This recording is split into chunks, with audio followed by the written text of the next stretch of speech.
Hi, my name's Phil. I like talking about politics, and in this video I like to discuss the chaos, not just in the Conservative government, but even amongst their client media, as we get one saying that the Tories are claiming that they're going to get a double win this week in the by-elections, and then another showing that the Conservatives are not remotely confident about the results. What is going on?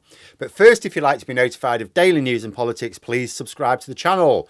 So, Christopher Hope, who works for the Telegraph and the GB News, has, as you can guess, in favour of the Tories, has said today that senior Tory figures were forecasting a double Conservative win this week.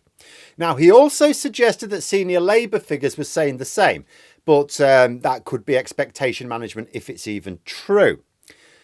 But if senior Conservatives are happy to be seen boasting about an imminent and unlikely double win this week, it can only mean one of two things. First, that they are super confident of both wins. Now, consider that even on the day of the Selby and Ainsty by-election this summer, which Labour did win, they were only expressing mild optimism. You know, it started off when we sort of thought that they were roughly neck and neck with the Conservatives, Labour going, oh, they were a bit behind. Then when we sort of felt they'd sneaked ahead a little bit, oh, we're about the same.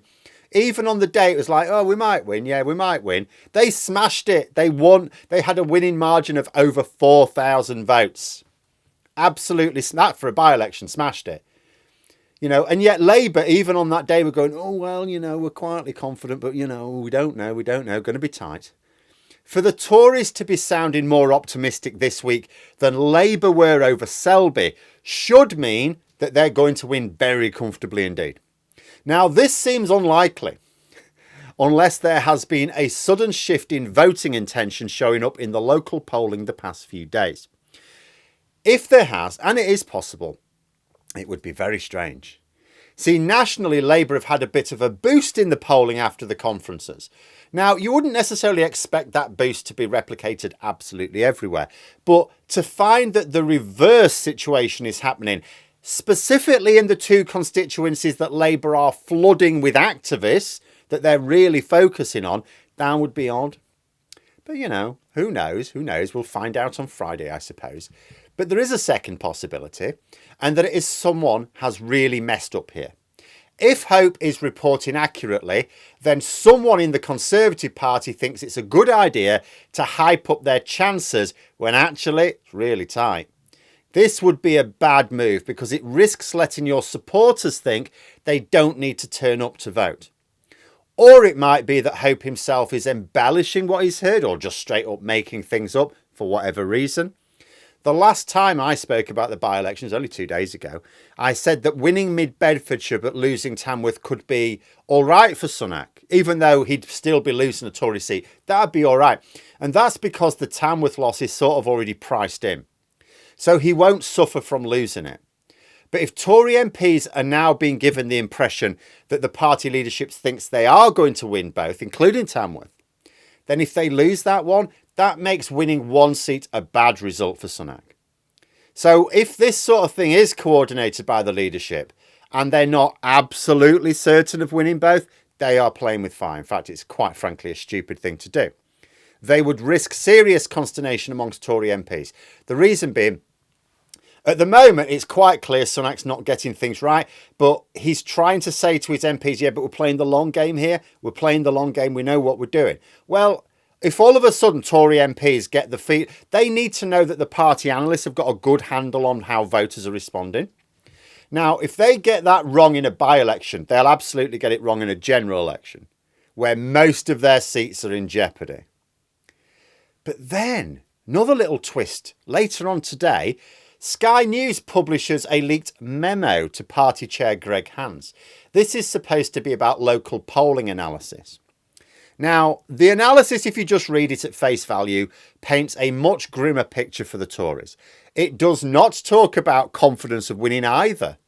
It talks about Labour picking up tactical votes from the Lib Dems in Mid-Bedfordshire, which, if true, would certainly mean that the locals there are not backing the Lib Dems to challenge the Tories.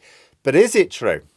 Because this memo is a funny little bunny. I'm going to point out there are parts of this analysis which were purportedly sent to Greg Hans, we do not know from whom, that, if I'm honest, do not look like they were written by analysts. They look like it was written to send political messages. I think it was written, in fact, I'm quite sure it was written with the knowledge it would be leaked to the public. For example, in one section, there's this entire section where it basically says, Rishi Sunak is great, Keir Starmer is crap, and it's all Nadine Dorries's fault.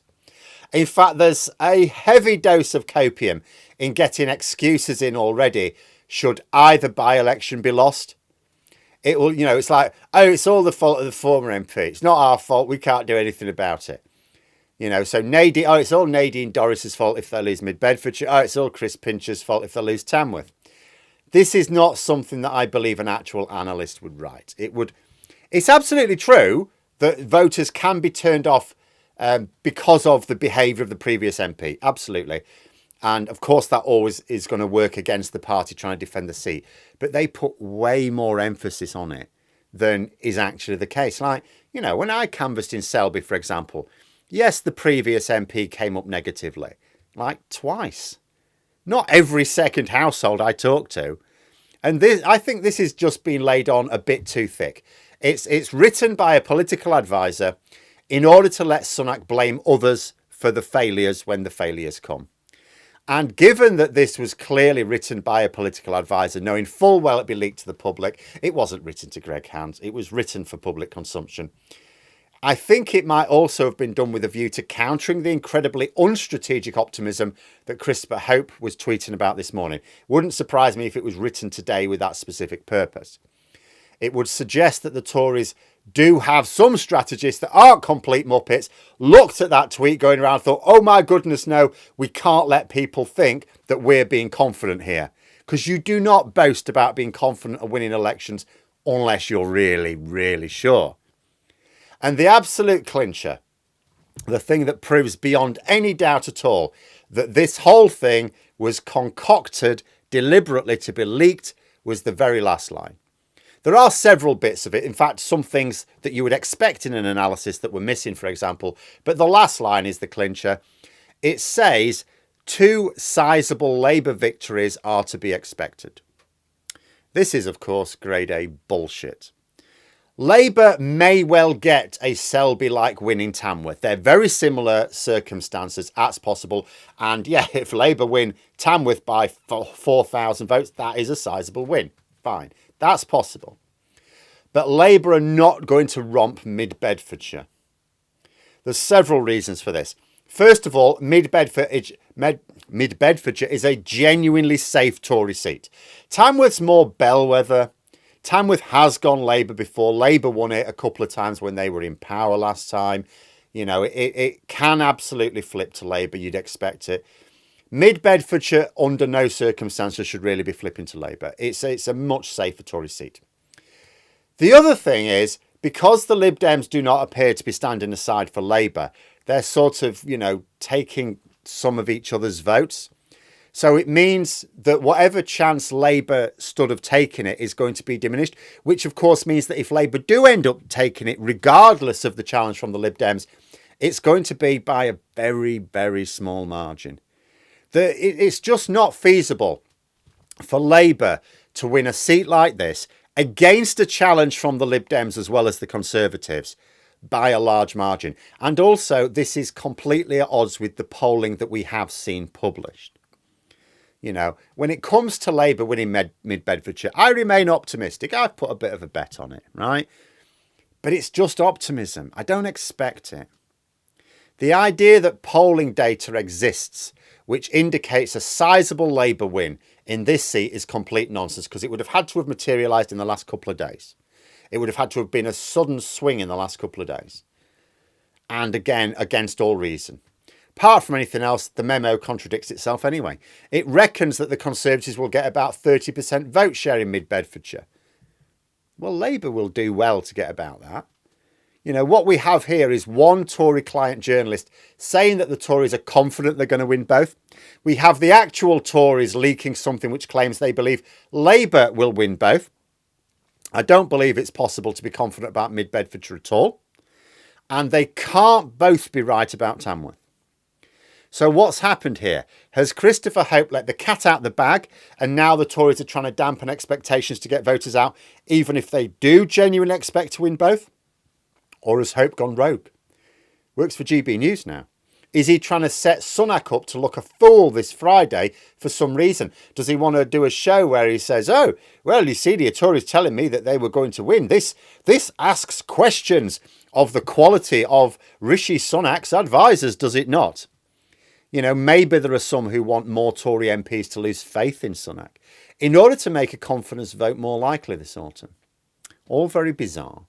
But it certainly looks like the Tories and their client media are not exactly in sync this week. But there we are. Those are my thoughts. Let me know yours in the comments below. Hope you found the video interesting. If you did, please click the like button. And if you'd like to support the channel further, the join button for memberships. And until next time, I'll see you later.